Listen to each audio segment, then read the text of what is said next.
तू दया करो ये देवी माई ओ पगली के दी हम भुलाई। तू दया करो ये देवी माई ओ पगली के दी हम भुलाई।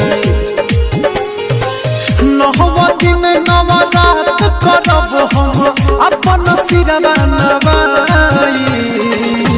तू दया करो हे देवी माई ओ पगली के दी हम भुलाई।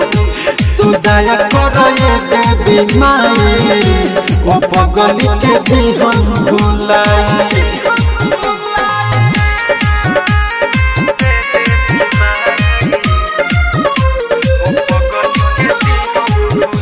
Mixed by Aditya Recording Studio, Gopalganj। मन तू बताए हमार महतरिया दोना निकाल जे बदिल के भीतरिया। मन तू बताए हमार महतरिया दोना निकाल जे बदिल के भीतरिया। हाथ जोड़ी है अर्जी करीले कोदना ये तने भलाई। तू दया करो ये देवी माई ओ पगली के दी हम भुलाई। तू दया करो ये देवी माई ओ पगली के जाई भुलाई।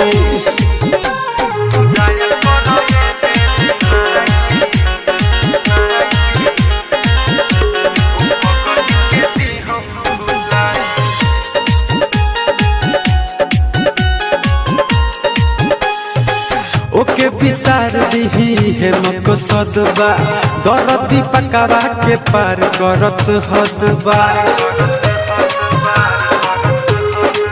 ओके विसार दिही है मको सदबा दरदी पकावा के पार करत हदबा। राइटर से सनथ तीन सभी कहस करना कमन पाई। तू दया करो ये देवी माई ओ पगली के दी हम भुलाई। तू दया करो ये देवी माई ओ पगली के जाई भुलाई।